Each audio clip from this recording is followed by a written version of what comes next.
یقیناً کامیاب ہو گیا وہ جو پاک ہو گیا ہر قسم کی غلطی سے، برائیوں سے نکلنے کو کہتے ہیں تزکیہ نفس۔ زکوٰۃ مال کو بھی پاک کرتی ہے اور اخلاق کو بھی پاک کرتی ہے۔ تو زکوٰۃ سے انسان کے اندر سے جو اخلاقی برائیاں ہیں وہ ختم ہو جاتی ہیں، دور ہوتی ہیں، مٹ جاتی ہیں، اور اس طرح مال بھی پاک ہو جاتا ہے۔ تو تزکیہ نفس یہ رسول اللہ صلی اللہ علیہ وسلم کی ذمہ داریوں میں سے ایک ذمہ داری تھی۔ فرمایا یعلمهم الکتاب والحکمت ویزکیہم، تعلیم لیتے ہیں ہم کو کتاب کی، قرآن مجید کی، حکمت سے مراد سنت ہے، حدیث ہے، آپ کا عمل ہے، آپ کے افعال ہیں۔ آپ علیہ السلام کی صحابہ کرام رضی اللہ عنہ کے اعمال کو دیکھ کر خاموشیاں ہیں، ان کو کہتے ہیں یہ قولی حدیث، جو آپ کا فرمان اس کو قولی حدیث کہتے ہیں، جو آپ کا عمل ہو اس کو فعلی حدیث کہتے ہیں۔ اور جو آپ علیہ السلام کی موجودگی میں عمل کیا جائے اور آپ اس کے اوپر خاموشی کا اظہار کریں تو اس کو تقریری حدیث کہتے ہیں۔ اور وہ روایات جن میں آپ علیہ السلام کی صفات نقل ہوئی ہیں، جیسا کہ صحابہ فرماتے ہیں کہ کان رسول اللہ صلی اللہ علیہ وسلم اجود الناس، رسول اکرم صلی اللہ علیہ وسلم لوگوں میں سب سے زیادہ سخی تھے، سب سے زیادہ بہادر تھے، سب سے زیادہ حیادار تھے۔ تو یہ صفت، تو یہ حکمت حدیث کو کہتے ہیں، اور حدیث رسول اللہ صلی اللہ علیہ وسلم کے قول، فعل، آپ کی تقریر اور آپ کی صفات کا نام ہے۔ تو فرمایا یعلمهم الکتاب والحکمہ، کتاب کی تعلیم دیتے ہیں، حکمت کی تعلیم دیتے ہیں، ویزکیہم، اور ان کی پاکیزگی بھی کرتے ہیں، ان کو پاک کرتے ہیں، ان کا تزکیہ کرتے ہیں، ان کے نفسوں میں جو خرابیاں ہیں ان کو دور کرتے ہیں۔ اسی تعلیم الکتاب و سنہ کے ساتھ جو تربیت کا عمل ہے، جو تزکیہ نفس کا عمل ہے، وہ بھی ساتھ ساتھ پیغمبر کی ذمہ داریوں میں سے ایک بنیادی ذمہ داری ہے۔ لیکن تعلیم ماتھے پر نہیں لکھی ہوتی، تربیت سے، کردار سے نوٹ ہوتا ہے بندہ کی اس کی تعلیم نے اس کو کیا دیا ہے، کیا سکھایا ہے، یہ کس کیٹیگری میں آیا ہے، اتنا کچھ پڑھ کے، اتنے سال لگا کے کیا کہاں پہنچا ہے۔ وہ تزکیہ ہوتا ہے، وہ تربیت ہوتی ہے، جو بڑی بنیادی بات ہے۔ تو اللہ رب العالمین فرماتے ہیں یقیناً کامیاب ہو گیا، قد افلح، کامیاب ہو گیا۔ کامیاب تو وہ ہوگا جو جہنم سے بچے گا اور جنت میں داخل کیا جائے گا، لیکن اللہ تعالیٰ نے اس کی کامیابی کو اتنا یقینی بنایا ہے کہ یہ ماضی کا صیغہ ہے، یعنی کامیاب ہو گیا مطلب یہی کامیاب ہو گیا۔ من تزکا، جو پاک ہو گیا، جس نے پاکیزگی اختیار کی، نظریہ بھی پاک کر لیں، پیٹ کو بھی پاک کر لیں، نگاہوں کو بھی پاک کر لیں، کانوں کو بھی پاک کر لیں، پاک ہی پاک وہ بندہ، کوشش ہونی چاہیے کہ میں نے پاکیزگی اختیار کرنی ہے۔ جیسے ہم کہتے ہیں کپڑا صاف نہیں ہے تو نماز نہیں ہے، تو خیالات کو بھی پاک کیجیے، ظاہری اور باطنی ہر قسم کی پاکیزگی کا حکم دیا اللہ تعالیٰ نے اپنے پیغمبر علیہ السلام کو۔ ہمارے ہاں یہ ہے کہ ہم ظاہری چیزوں کو تو مینٹین کرتے ہیں، لیکن اندرونی جو خرابی ہے یا اندر میں جو بیماری ہے اس کو دور کرنے کا سوچتے تک نہیں۔ وَذَكَرَ اسْمَ رَبِّهِ، اور اس نے اپنے رب کا نام لیا، اپنے رب کا ذکر کیا، اللہ کا ذکر قرآن پڑھنے میں کی ہے. درود رسول اکرم صلی اللہ علیہ وسلم پر پڑھیں تو یہ بھی اللہ رب العالمین کے کو بندہ التجا اور گزارش کرتا ہے. سبحان اللہ، الحمدللہ، لا الہ الا اللہ، اللہ اکبر، استغفر اللہ. نماز پڑھنا حتیٰ کہ پورا دین اس کو ذکر کہا.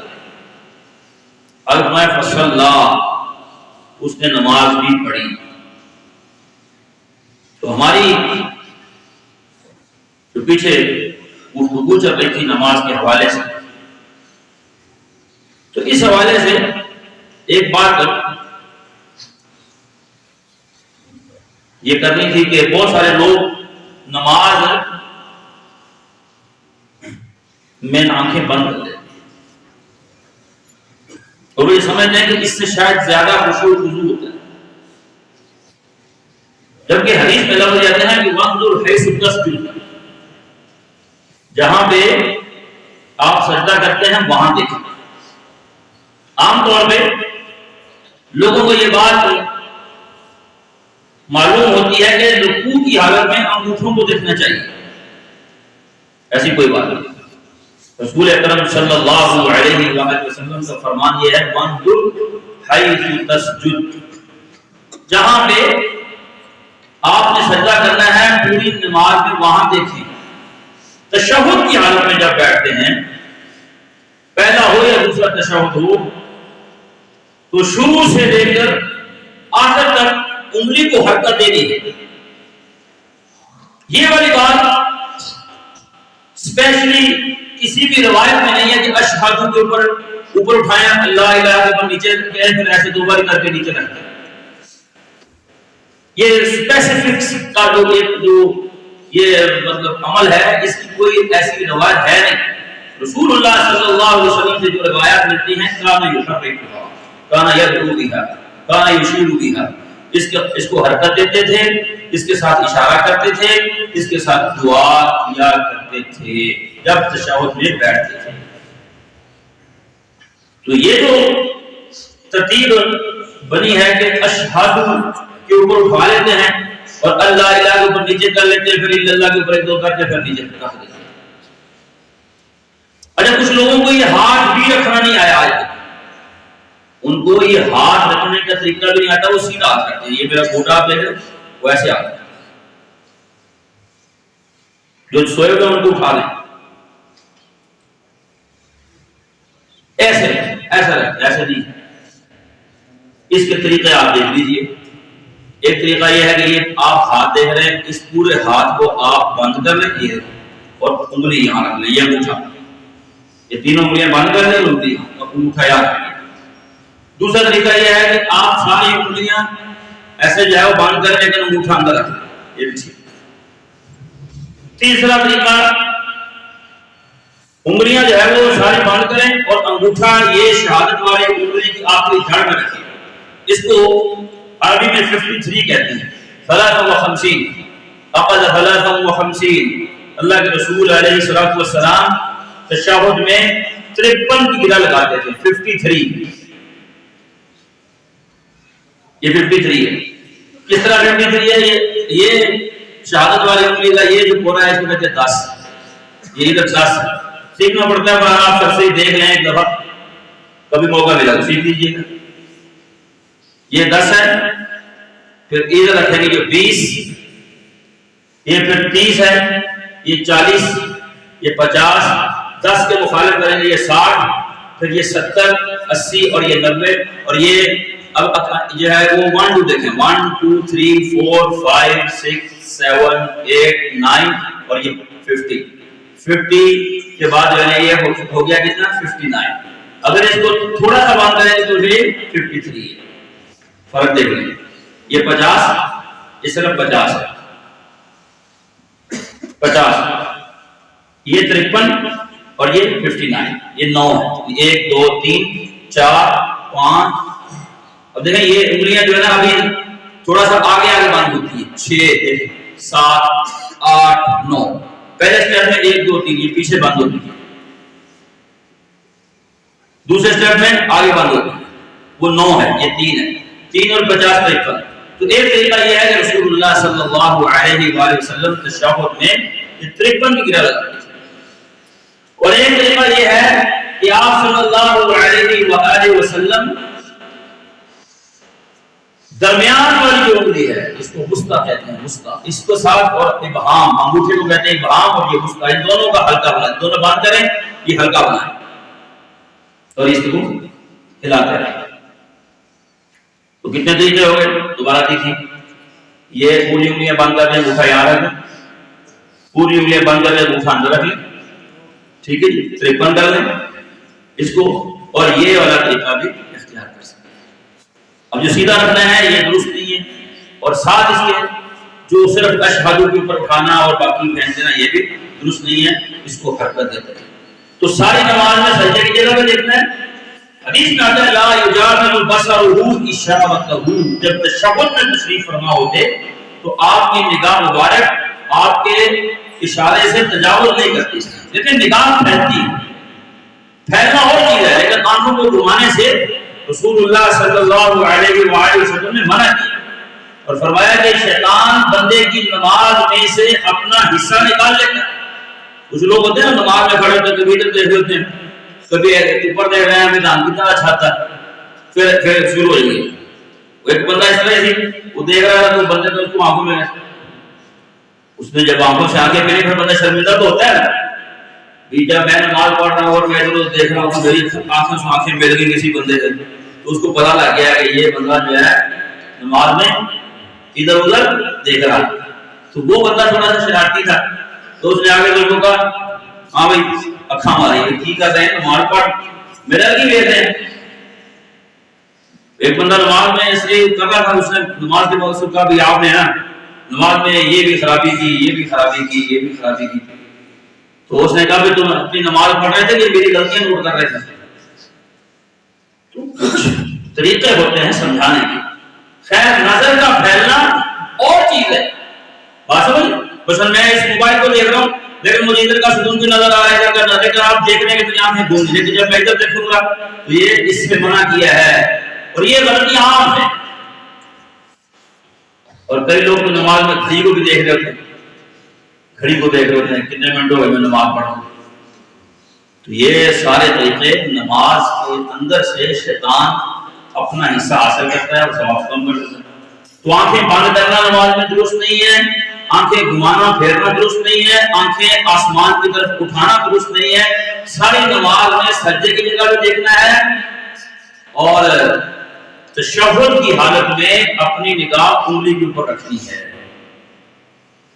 اگر یہ ہمارے گھٹنے ہیں اس کے اوپر بھی ہاتھ رکھنے کے تشہد کی حالت کے طریقے ہیں۔ ایک جو ہے آپ یہ جو بازو ہے یہ بالکل سیدھا ہو، اور یہ جو ڈالیں گھٹنے کے اوپر، ٹھیک ہے، دونوں بازو آپ یہاں پہ مثال کے طور پہ دونوں بازو یہاں میں رکھ سکتے ہیں، یہ دیکھیں یہاں میں رکھ سکتے ہیں، یہ دو گھٹنوں رانوں کے اوپر، ایک گھٹنے پہ رکھ دیں اور ایک یہاں رکھ دیں، یہ بھی صحیح مسلم کا طریقہ ہے، ایک گھٹنے پہ اور ایک ران پہ، دونوں ہی گھٹنوں پہ رکھ دیں، یہ بھی صحیح ہے، سختی نہیں ہے، دونوں یہاں پہ رکھ لیں، ایک یہاں پہ رکھ لیں، ایک یہاں پہ رکھ لیں، دونوں گھٹنوں پہ رکھ لیں، یہ سارے طریقے صحیح مسلم میں موجود ہیں۔ ٹھیک کیا؟ تو اس میں ہم اس طرح بیٹھ کے اپنی اس انگلی کو جو ہے وہ ہلاتے رہیں گے، اس انگلی کو حرکت دیتے رہیں گے آہستہ۔ یہ نہیں ہے کہ اشہد کے اوپر ایسا ہوا تو دو ایسے یہ کرنی چاہیے۔ یہ والا طریقہ رسول اکرم صلی اللہ علیہ وآلہ وسلم سے نہیں ملتا۔ پوری نماز میں اشارہ کرنا، حرکت دینا اور دعا کرنا۔ اور کیا فرمایا رسول اللہ صلی اللہ علیہ وسلم نے؟ لہی اشد علی الشیطان من الحدید، آپ کے پاس ایک راڑ ہو لوہے کا، مضبوط راڑ، اور اس کے ساتھ آپ کسی کی پٹائی کریں تو بڑا سخت ہوتا ہے۔ تو فرمایا یہ جو انگلی کا جو اشارہ ہے یہ شیطان کے اوپر لوہے کے راڑ سے بھی زیادہ سخت پڑتا ہے۔ لہی اشد علی الشیطان من الحدید، حدید کہتے ہیں لوہے کو، لوہے سے بھی زیادہ سخت پڑتا ہے یہ شیطان کے اوپر یہ اشارہ۔ یہ اشارہ رسول اکرم صلی اللہ علیہ وسلم کیا کرتے تھے۔ تو اس کے بعد ایک یعنی یہ میں نے نگاہوں کے حوالے سے بات کی ہے کہ نگاہیں یعنی آنکھیں بند کرنا، آسمان کی طرف اٹھانا، گھمانا اور ادھر ادھر دیکھنا، یہ نماز کے ثواب کو چیزیں کم کرتی ہیں اور توجہ کو بھی کم کرتی ہیں، اور اللہ رب العالمین غافل دل سے دعا کو قبول نہیں کرتا، اور نماز سب سے بڑی دعا ہے۔ ایک غلطی یہ ہوتی ہے مثال کے طور پہ جو پہلے تھوڑی سی میں نے ذکر کی تھی، اس میں سے ایک جز رہ گیا تھا کہ جو لوگ نماز شروع کرتے وقت یہاں ہاتھ لگاتے ہیں، یہ انگوٹھے کانوں کو لگاتے ہیں، خواتین کی بھی نہیں لگاتی، اسی طرح جو لوگ یہاں ہاتھ باندھتے ہیں خواتین ان کی بھی اوپر باندھتی ہیں۔ خواتین جو لوگ نیچے باندھتے ہیں وہ اپنے گھر میں جا کے خواتین کو دیکھیں، اپنی اہلیہ محترمہ کو، صاحبزادیاں ہوں گی، کوئی بہو ہوگی، بہن ہوگی، والدہ ہوگی، تو وہ بھی نماز جب پڑھتے ہیں تو ہاتھ یہاں ہوتے ہیں، ٹھیک ہے؟ تو ان سے یہ پوچھا جائے کہ آپ نے یہ فرق کہاں سے لیا ہے؟ ہم تو نیچے باندھتے ہیں اور آپ اوپر باندھتے ہیں۔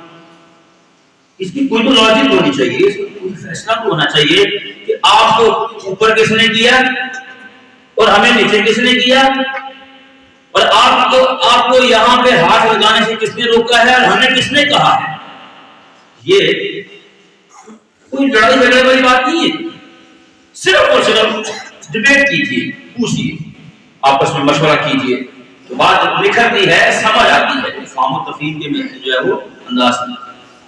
ایک بہت بڑی سستی یہ ہے کہ نماز شروع ہو جاتی ہے تو لوگ سنتے اپنی پڑھتے رہتے ہیں، جبکہ حدیث میں آتا ہے رسول اکرم صلی اللہ علیہ وآلہ وسلم نے فرمایا اذا اقیمت الصلاۃ فلا صلاۃ الا التي اقیمت لها، جب فرض نماز کے لیے اقامت کہہ دی جائے تو پھر وہی نماز ہوتی ہے جس کی اقامت کہہ دی جاتی ہے۔ اور بندے کو جلدی ہوتی ہے کہ بس میں بس پوری کروں، وہ اس کی نماز آٹومیٹک ختم ہو گئی ہے، کیونکہ حدیث میں لفظ ہے کہ نہیں ہوتی نماز۔ چلو بندہ کہتا ہے جی میں آخر تشہد میں ہوں، جلدی پڑھ کے سلام پھیر لیتا ہوں، لیکن کچھ لوگوں کو تو یہ کہا جاتا ہے کہ آپ نے نماز فجر کی سنتیں پڑھ رہے ہیں تو اقامت ہو گئی، جماعت کھڑی ہوگی، آپ سنتیں پوری کریں۔ اگر آپ مسجد میں پہنچے ہیں، نماز کھڑی ہے، تو آپ سنتیں شروع کر دیں، برانڈے میں شروع کر دیں، پیچھے جا کے شروع کر دیں، تاکہ آپ کوئی کام امام کی قرات نہ سنیں۔ یہ غلط ہے۔ سنتیں فجر کی ان کی بڑی اہمیت ہے، لیکن ان کا درجہ فرائض کے برابر نہیں ہے۔ فرائض سنتوں کو بعد میں پڑھا جا سکتا ہے۔ قیس رضی اللہ تعالیٰ عنہ فرماتے ہیں، نسائی شریف کی حدیث ہے کہ میں نے رسول اکرم صلی اللہ علیہ وسلم کے ساتھ فجر کی نماز پڑھی، تو اس کے بعد میں نے پھر پڑھنی شروع کر دی سنتیں، یعنی میں نے سنتیں نہیں پڑھی تھی۔ اس کا مطلب یہ ہے کہ صحابہ کرام رضی اللہ عنہم کی بھی بال بال سنتیں رہ جاتی تھی۔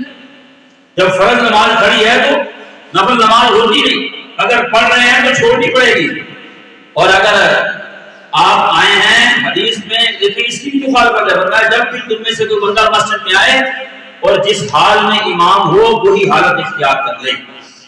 یہ بھی غلطی کی جاتی ہے کہ لوگ یعنی وہ دیکھتے ہیں کہ ابھی امام رکوع میں گیا ہے ابھی، تو وہ پھر شروع ہو جائیں گے جلدی اس کو یہ ہوتا ہے کہ چلو میں بھالی جاؤں گا، یہ غلط ہے۔ حدیث میں جو لفظ ہیں نبی اکرم صلی اللہ علیہ وآلہ وسلم نے فرمایا کہ جب تم میں سے کوئی بندہ مسجد آئے اور جس حال میں امام ہو وہی حالت اختیار کرے۔ ما ادرکتم فصلوا وما فاتکم فاتموا، جو مل جائے وہ سکون سے، تسلی سے، وقار سے پڑھو، جو رہ گیا اس کو بعد میں کمپلیٹ کر لیجیے، مکمل کر لیجیے۔ طریقہ اس کا کیا ہوگا؟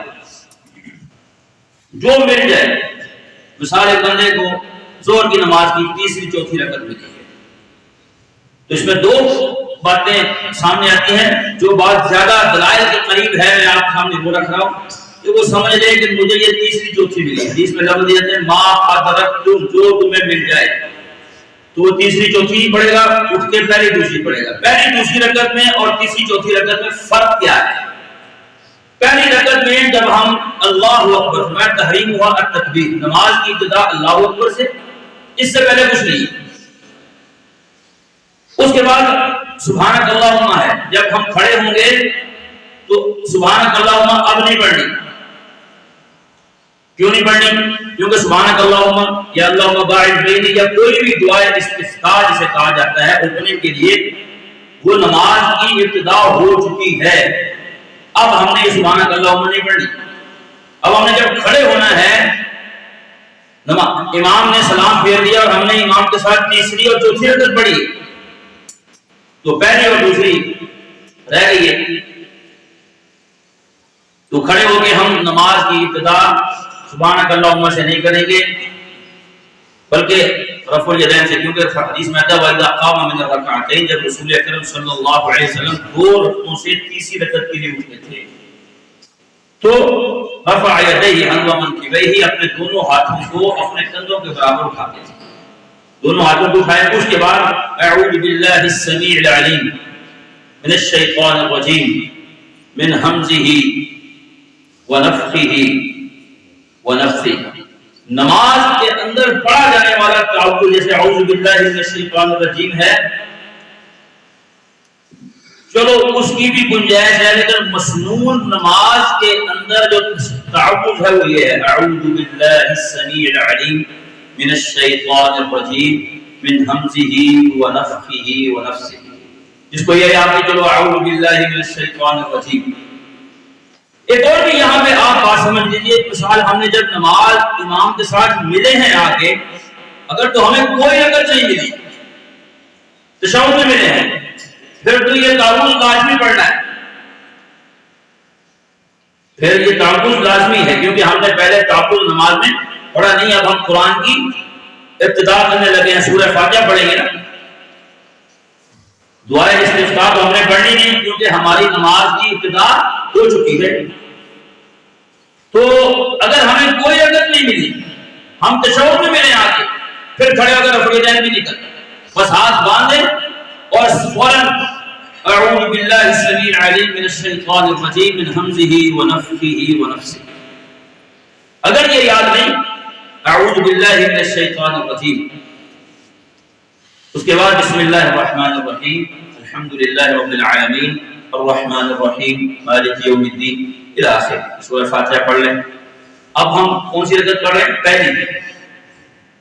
پہلی رکعت میں سورہ فاتحہ کے بعد رسول اکرم صلی اللہ علیہ وسلم کوئی دوسری قرات پوری سورہ مبارکہ پڑھ لیں یا کہیں سے بھی قرآن پڑھ لیں پڑھتے تھے پہلی رکعت میں۔ اور اگر ہمیں ایک رکعت مل گئی ہے، مثال ایک رکعت ہم نے امام سے ساتھ پڑھ لی، تو حدیث میں لفظ آتے ہیں رسول اکرم صلی اللہ علیہ وسلم نے فرمایا من ادرک رکعۃ من الصلاۃ فقد ادرک الصلاۃ، جس کو نماز کی ایک رکعت مل گئی گویا کہ اس کو نماز با جماعت مل گئی۔ ایک بندہ ہمیشہ نماز پڑھتا ہے جماعت سے، کہیں رہ گیا، لیٹ ہو گیا، کوئی وجہ بن گئی، تو یہ بات اپنے ذہن میں رکھ لیجئے کہ اللہ رب العالمین انسان کی نیت اور ارادے کو دیکھ کے بھی اگر اس کی جماعت رہ بھی جائے تو پورا ثواب دینے کے اوپر قادر ہے۔ لیکن حدیث میں جو لفظ ہے ایک رکعت، اچھا یہ بھی حدیث میں لفظ ہے کہ ایک بندہ نماز پوری پڑھتا ہے جماعت کے ساتھ لیکن اس کو تھوڑا سا ثواب ملتا ہے، کئی وجوہات ہیں، توجہ نہیں ہوگی، نماز صحیح نہیں پڑھ رہا ہوگا، غفلت میں ہوگا، خیر جو حدیث میں لفظ ہے جس نے ایک رکعت پڑھی اس نے جماعت کو پا لیا، اس کو نماز کی جماعت کا ثواب مل گیا۔ اب اس نے ایک رکعت پڑھ لی تو لازمی بات ہے جب اس نے یہ رکعت پڑھی ہے تو اس کی ابتدا اس نے یہ چوتھی رکعت اس کو ملی ہے تو اس نے اس کی ابتدا اعوذ باللہ سے ہی کرنی ہے، کیونکہ سبحانک اللہ اکبر کہنے کے بعد اس نے وہ آگے ملا چوتھی رکعت میں، امام صاحب چوتھی رکعت میں پڑھے کھڑے، چاہے وہ عشاء کی چوتھی رکعت ہے یا مغرب کی تیسری رکعت ہے، وہ خاموش پڑے ہوں گے نا، تو وہ اللہ اکبر کہے گا اور ہاتھ باندھ دے گا، اللہ اکبر کہے گا، یہ چوتھی رکعت میں مل گیا، عشاء کی چوتھی رکعت۔ اب یہ کیا پڑھے گا؟ اعوذ باللہ السمیع العلیم من الشیطان الرجیم من ہمزہ ونفخہ ونفثہ بسم اللہ الرحمن الرحیم. آگے پڑھ لیں. اگر اس کو یہ والا تعوذ یاد نہیں تو پھر اعوذ باللہ من الشیطان الرجیم پڑھ لیں. اب اس نے ایک رکعت امام کے ساتھ پڑھی ہے، چوتھی. اب یہ کھڑا ہو کے وما فاتکم فاتموا کو پورا کرے گا، جو اس کی رہ گئی ہیں پہلی، دوسری، تیسری سے رہ گئی ہے. تو اب کیونکہ اس نے اپنی نماز کی ابتدا تعوذ سے کی ہے، یعنی اس نے اعوذ باللہ من الشیطان الرجیم ایک دفعہ پڑھ لیا ہے، اب اگر یہ کھڑا ہو کے صرف بسم اللہ الرحمن الرحیم سے شروع کر لے تو پھر بھی گنجائش ہے، لیکن بہتر یہ ہے کہ اعوذ باللہ من الشیطان الرجیم پڑھے. اعوذ باللہ السمیع العلیم من الشیطان من ہمزہ ونفخہ ونفثہ، یہ بہترین ہے. اب سورہ فاتحہ پڑھی، اس کے بعد کوئی سورہ پڑھے گا جس کے دو رکھتے ہیں، اس کو ایک ملے تھی دو گئی. تشہد بیٹھے گا، تشہد سے جب اٹھے گا تو پھر اپنی رکعت کی ابتدا رفع الیدین بھی کرے گا اور ساتھ اپنی رکعت کی ابتدا اعوذ باللہ من الشیطان الرجیم، یا بہترین تعوذ یہ ہے نماز کا وہ جو میں نے بتایا، اعوذ باللہ السمیع العلیم من الشیطان الرجیم من ہمزہ ونفخہ ونفثہ. اس کے بعد وہ سورہ فاتحہ پڑھے گا. اب اس کی جو ہے یہ دوسری رکعت ہے، کیونکہ اس کی چوتھی اس کو ملی تھی، اس نے پہلی پڑھی، اب دوسری ہے. اب پھر اس کے بعد یہ کوئی سورہ مبارکہ ساتھ ملا ہے. اس کے بعد جو ہے وہ اپنی تیسری رکعت پڑھ کے تشہد بیٹھے گا اور سلام کرے گا. تو نماز میں ملنے کا طریقہ میں نے آپ کو بتایا ہے کہ جس حال میں امام ہو اسی حال میں ہونا ہے. یہ لالچ نہیں کرنی کہ امام تو ابھی رکوع میں گیا ہے اور میں جلدی جلدی اپنی رکعت پا لوں، یہ غلطی ہے. اور اس طرح سنتیں شروع کرنا یہ بہت بڑی غلطی ہے. سنتیں مکمل کرنے کے چکر میں لگے رہنا یہ بہت بڑی غلطی ہے. باقاعدہ طریقہ بتایا جاتا ہے فرضوں سے پیچھے رہنے کا، کہ تم باہر دور پیچھے کہیں جو ہے وہ سنتے شروع کر دو. جب حدیث موجود ہے، انس رضی اللہ تعالیٰ عنہ فرماتے ہیں کہ میں نماز کے بعد سنتیں پڑھ رہا تھا، یعنی میں نے نماز پڑھ لی سنتیں پڑھ رہا تھا. کتنی واضح بات ہے. اللہ کے رسول صلی اللہ علیہ وسلم نے مجھے کہا کہ تم نے ابھی تو نماز پڑھی ہے، فجر کے بعد کوئی نماز نہیں، نماز فجر پڑھ لی سورج نکلنے تک، لا صلاۃ بعد الفجر حتی تطلع الشمس، لا صلاۃ بعد الصبح حتی تطلع الشمس، سورج نکلنے تک کوئی نماز نہیں پڑھ سکتے. تو آپ نے فرمایا کہ تم نے تو فجر پڑھ لی ہے، اب یہ تم چار رکعتیں پڑھ رہے ہیں، دو پڑھ لی ہیں، دو پھر اور پڑھ رہے ہو. فجر کی نماز تو دو رکعتیں ہیں نا فرض، تم نے دو پڑھ لی ہے ہمارے ساتھ. اب یہ جو دو پڑھ رہے ہو اس کا مطلب تم فجر کی نماز چار رکعتیں پڑھ رہے ہو. تو انہوں نے رسول اکرم صلی اللہ علیہ وسلم کو جواب دیا بعد میں کہ میں نے پہلے والی نہیں پڑھی تھی سنتیں. تو آپ علیہ الصلوۃ والسلام خاموش ہو. تو خلاصہ کیا نکلا کہ فرض کو چھوڑ کے سنتیں جاری رکھنا، نوافل جاری رکھنا، بس ابھی ختم ہونے لگا اور میں جاتا ہوں، یہ طریقہ کار درست نہیں ہے. جو ہی اقامت ہو جائے نماز چھوڑ دیجیے. چھوڑنے کا طریقہ جہاں پہ ہیں چھوڑ دیں، یا آپ سلام بھی کہہ سکتے ہیں، السلام علیکم ورحمۃ اللہ، السلام علیکم.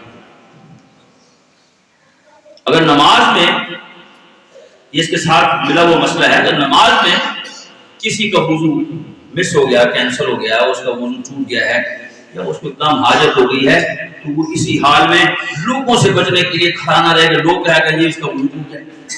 رسول اکرم صلی اللہ علیہ وسلم نے فرمایا، ابو داؤد شریف میں حدیث ہے کہ وہ اپنا بایاں ہاتھ ناک پہ رکھے اور لے گئے تاکہ لوگوں کو پتہ لگ جائے کہ اس کو کچھ پرابلم ہو گئی، اس لیے جا رہا ہے، نماز چھوڑ کے نہیں جا. کھڑا رہے یہ بالکل غلط بات ہے. توہین ہے، یہ نماز کی بھی توہین ہے، مسجد کی بھی، جماعت کی بھی، بہت ساری باتیں اس میں آتی ہیں. چلا جائے گا. تو خیر سنتیں اگر رہ گئی ہیں فجر کی، ان کی بڑی اہمیت ہے. فرمایا دو رکعتیں فجر کی خیر من الدنیا وما فیہا، جو دنیا میں نظر آتا ہے اور جو نظر نہیں آتا سب سے بہترین ہے. لیکن ضروری نہیں ہے کہ پہلے ہی پڑھیں، کوشش کریں پہلے اٹھیں. لیکن اگر جماعت کھڑی ہے اور آپ مسجد میں تشریف لے آئے ہیں تو پھر فجر کی سنتیں بعد میں پڑھیں، پہلے جماعت میں شریک ہو جائیں۔ اگر سنتیں گھر میں پڑھ کے آئے ہیں، مسجد پہنچے تو 7 منٹ جماعت میں باقی ہیں، تو پھر اپنا ٹائم نہ ضائع کریں، تحیت المسجد پڑھ لی تھی، بعد ہم دیکھتے ہیں کہ صرف 1 منٹ رہ گیا، پھر بندہ ادھر ادھر پھرتا رہتا ہے کہ میں مسجد میں بغیر سنتیں پڑھے بھی نہیں بیٹھ سکتا، اور اگر شروع کروں گا تو پوری بھی نہیں کر سکوں گا، تو پھر وہ ادھر ادھر پھر باہر سے کسی آنے والا کا انتظار کرتا اور پوچھنا ہاں جی پیٹرول بات کیا کہ نہیں، ان سے کچھ یہ پوچھے گا نا، اور کیا پوچھے گا صبح صبح یہ پوچھے گا، یعنی وہ ایک بندہ ڈھونڈ رہا ہوتا ہے کہ ایک بندہ اور آئے تو میں اس کو اپنے ساتھ شریک کر لوں گفتگو میں، یہ طریقہ درست نہیں ہے، یا تو نماز شروع کر دیں یا پھر بعض احادیث کو سامنے رکھتے ہوئے گنجائش ملتی ہے کہ بسا اوقات بندہ مسجد میں بغیر سنتیں پڑھے بیٹھ سکتا ہے، بسا اوقات منع ہے مسجد میں بغیر سنتیں پڑھے ہم بندہ نہیں بیٹھ سکتا، یہ مسجد کا حق ہے، فرمایا جب بھی تم میں سے کوئی بندہ مسجد میں آئے اس وقت تک نہ بیٹھے جب تک 2 رکعتیں نہ پڑھ لے، فلا یجلس حتی یصلی رکعتین ولیرکع رکعتین قبل ان یجلس، بیٹھنے سے پہلے 2 رکعتیں پڑھے۔ لیکن بعض روایات سے یہ گنجائش ملتی کبھی کبھار، جیسے ابھی سنتیں پڑھ کے آیا فجر کی، بہتر تو یہی ہے کہ یہ نماز شروع کر دے، کچھ پڑھے گا اس کا ثواب تو ملے گا نا، اس کو کچھ تو پڑھے گا نا، اللہ اکبر کہے گا، اس کے بعد دعا استفتاح پڑھے گا، ہو سکتا ہے کہ امام 1 منٹ 2 منٹ لیٹ ہو تو اس کی پوری ہو جائے، تو اس کو شروع کر لینی چاہیے۔ اور جس نے سنتیں پہلے نہیں پڑھی وہ ضد نہ کرے کہ میں نے پہلے ہی پڑھنی ہے، فرضوں کو مؤخر کرنا ہے، فرضوں میں شامل میں نے نہیں ہونا، میں نے پہلے پڑھنی ہے، یہ طریقہ کار درست نہیں ہے، بلکہ وہ پہلے فرض ادا کرے پھر بعد میں اپنی سنتیں ادا کرے۔ تو ایک غلطی ہم سے یہ بھی ہو رہی ہے کہ سجدے میں پاؤں پورے یہ جو ہے ہاتھ پورے ایسے بچھا دیتے ہیں، ایسے جیسے کونیاں زمین پہ لگاتے ہیں جیسے درندہ، حدیث میں آتا ہے کہ ولا یفترش احدکم افتراش القلب، کتے کی طرح نہ بچھائے اپنے پاس، لفظ ہے حدیث کے، اور وہ یہ کونیاں زمین پہ لگا دیتے ہیں۔ ایک حدیث میں لفظ ہے ولا یفترش احدکم افتراش السبع، درندے کی طرح، ایک میں کتے کے لفظ ہے ایک میں درندے کے لفظ ہے، تو یہ جو کونیاں ہیں یہ اوپر ہونی چاہیے، انگلیوں کا رخ قبلے کی طرف ہونا چاہیے، اور یہ اپنا پیٹ جو ہے یہ رانوں سے تھوڑا سا الگ ہونا چاہیے۔ لوگ بالکل بہت چھوٹا سجدہ کرتے ہیں، خواتین کو تو کہا ہے گھروں میں کہ تم نے بالکل چھوٹا سجدہ کرنا ہے، حالانکہ یہ خواتین کو کوئی ایسا حکم نامہ کسی بھی روایت حدیث میں نہیں ہے کہ سجدہ اس طرح کرے، رکوع اس طرح کرے۔ مرد عورت کی نماز میں فرق کی کوئی روایت کوئی دلیل مجھے نہیں ملی ہے، ہاں پردے کا ہے فرق، عورتوں کے اوپر مسجد میں نماز آپ پہ پڑھنا فرض نہیں ہے، جیسے مردوں پہ فرض ہے عورتوں پہ فرض نہیں ہے، وہ گھر میں پڑھیں زیادہ ان کے لیے ثواب ہے، بہتر ہے، آ سکتی ہے مسجد میں، پردے کا حکم ہے۔ باقی ان کو چھوٹے سجدہ تو مرد بھی وہ چھوٹے چھوٹے کرتے ہیں، حالانکہ یہ حدیث میں آتا ہے کہ پیٹ اپنی رانوں سے الگ کرے، اور رسول اللہ صلی اللہ علیہ وسلم یعنی کھول کے کرتے تھے کہ بکری کا چھوٹا بچہ بھی گزر سکتا تھا، بالکل ایسے جوڑ کے کریں گے تو بکری کا چھوٹا بچہ تو نہیں گزر سکتا۔ آپ صلی اللہ علیہ وسلم نے حکم دیا کہ اللہ تعالیٰ نے مجھے 7 اعضاء کے اوپر سجدہ کرنے کا حکم دیا ہے، امرت ان اسجد علی 7 اعظم، واشار الی جبهته وانفی، پھر آپ نے اشارہ کیا اپنے ماتھے اور ناک کی طرف، ماتھا اور ناک یہ ایک ہو گئے۔ کئی لوگ یہ غلطی کرتے ہیں کہ وہ ماتھا جو ہے ایسے لگاتے ہیں کہ ان کا ناک زمین پہ ہی لگتا ہے، ناک بجانے کی فکر ہوتی ہے ان کو بالکل اوپر سا کر لیتے ہیں، غلطی میں ناک زمین پر لگنی چاہیے۔ پھر 2 ہاتھ ہیں، 2 گھٹنے ہیں اور پاؤں ہیں، اور کئی لوگ سجدے میں پاؤں کو اٹھا لیتے ہیں، یہ بھی غلطی۔ رسول اللہ صلی اللہ علیہ وسلم کی ایڑیاں سجدے میں ملی ہوتی تھی، رسن عقبیہ، آپ کی ایڑیاں سجدے میں ملی ہوتی تھی، سجدے میں ایڑیوں کو ملا لیں، پاؤں ملا لیں، تو یہ ہوئے 7 اعضاء، ماتھا اور ناک 1، 2 ہاتھ 3، 2 گھٹنے 5 اور 2 پاؤں 7۔ کچھ لوگ جو ہے یہ سجدے کرتے بھی آپ کی جو ٹوپی ہے نا، یہ اگر ادھر آ گیا تو یہ سجدہ نہیں ہوگا، یعنی اگر بندہ ایسے ٹوپی نہیں ہے نا تو کہیں گے سجدہ نہیں ہے، پگڑی آگے تو سجدہ نہیں ہے۔ اچھا حالانکہ رسول اللہ صلی اللہ علیہ وسلم کے زمانے میں صحابہ کرام رضی اللہ عنہم پگڑیوں پہ سجدہ کرتے تھے، یہ موجود ہے۔ اچھا ایک بندے نے گلاؤز پہنے ہوئے، پھر ان کا فلسفہ کیا ہے؟ یہ وہی فلسفہ ہے جو کچھ لوگ جو ہے وہ مٹی کی چھتری سی رکھتے آگے، کہتے ہیں یہ جو ہے نا وہ مٹی پہ لگنا چاہیے۔ چھتری رکھنے والے لوگ دیکھیں آپ نے کبھی؟ تو وہ ٹھیکری ہے، کبھی کہتے ہیں کربلا صحیح، اگر ٹھیکری نہ ملے پھر ابھی کیونکہ ہر چیز اب ڈیٹ ہو گئی ہے، پھر ٹیشو رکھ لیتے ہیں، ٹیشو نہ ملے تو پتہ رکھ لیتے ہیں۔ تو ایک بندہ یہ ناک صاف کرنے والا بیمار رکھ رہا تھا، تو عجیب و غریب قسم کی حرکتیں دیکھنے میں ملتی ہیں، ٹھیک ہے۔ تو یہ لوگ بھی تقریباً اس طرح کی بات کرتے ہیں کہ بھئی یہ ماتھا زمین پہ لگا، نیچے جو قالین بچھا ہوا ہے، نیچے جو سنگ مرمر لگا ہے، زمین تو یہ بھی نہیں ہے، مٹی تو یہ بھی نہیں ہے۔ چلو یہ گھٹنوں کے اوپر جو کپڑا ہے، پاؤں میں جو جرابیں ہیں، اس طرح کی بیکار سی بات ہے۔ ماتھے پر اگر کوئی چیز ہے، پگڑی ہے، ٹوپی ہے، سجدہ ہو سکتا ہے، اس میں کوئی حرج کی بات نہیں۔ تو یہ 7 اعضاء کے اوپر سجدہ کرنے کا، بہت سارے لوگ ایسے ہیں جو نماز کا سلام پھرتے ہی ان کو جانے کی جلدی ہوتی ہے۔ یہ رسول اللہ صلی اللہ علیہ وسلم کے زندگی کے معمولات کے خلاف ہے۔ صحابہ کرام رضی اللہ عنہ پوچھتے تھے کہ رسول اکرم صلی اللہ علیہ وسلم نماز کے بعد بیٹھتے تھے؟ کہا ہاں بیٹھتے تھے۔ قبلہ کو کتنی دیر بیٹھتے تھے؟ اللہم انت السلام ومنک السلام تبارک یا ذا الجلال والاکرام۔ اللہ اکبر، نماز کے فوراً بعد اللہ اکبر 1 ٹائم، استغفر اللہ استغفر اللہ استغفر اللہ 3 مرتبہ، اللہم انت السلام ومنک السلام تبارک یا ذا الجلال، ذا الجلال والاکرام۔ اتنی دیر قبلے کی طرف کر کے بیٹھتے تھے، صحابہ کی طرف اپنا چہرہ مبارک پھیر لیا کرتے تھے۔ تو کچھ لوگوں کو بہت جلدی ہوتی ہے، فوراً نکلتے ہیں جی ہم نے نکلنا ہے جی۔ یہ رسول اللہ صلی اللہ علیہ وسلم کا عمل نہیں ہے، نہ آپ کا طریقہ ہے۔ تو ایک غلطی بہت ہوتی ہے۔ امام احمد بن حنبل رحمۃ اللہ علیہ فرمایا کرتے تھے کہ آپ بہت ساری مسجدوں میں جائیں، آپ کو شاید اس مسئلے پر عمل نہ ملے، وہ یہ کہ لوگ امام سے پہل کرتے ہیں۔ دیکھیں یہ تو پکی بات ہے، جب امام کی ابتدا میں شامل ہو گئے، جب تک وہ سلام نہیں پھیرے گا جا نہیں سکتے، پھر اپنی نماز کو برباد کرنے کا کیا فائدہ؟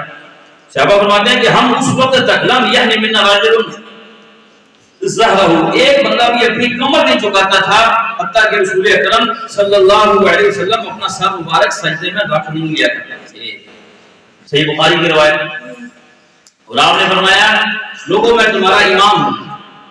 امام اس لیے بنایا جاتا ہے کہ اس کی اقتداء کی جائے، جب وہ رکوع کرے پھر تم رکوع کرو، جب وہ سجدہ کرے پھر تم سجدہ کرو، جب وہ سلام پھیرے پھر تم سلام پھیرو، جب تک وہ پھیر نہ جائے تم نہ پھیرا۔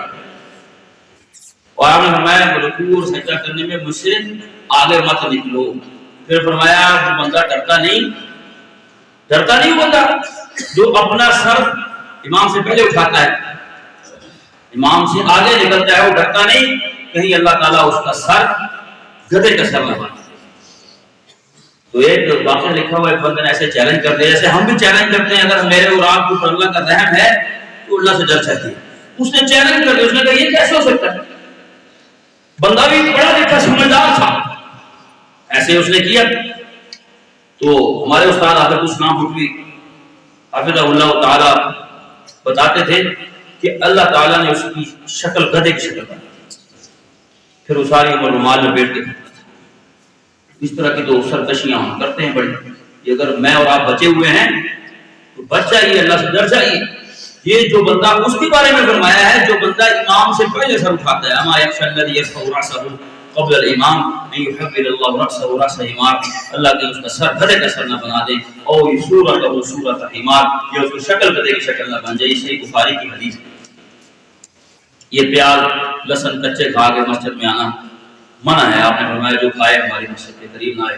اس طرح عمر فاروق رضی اللہ تعالیٰ عنہ نکال دیا کرتے تھے۔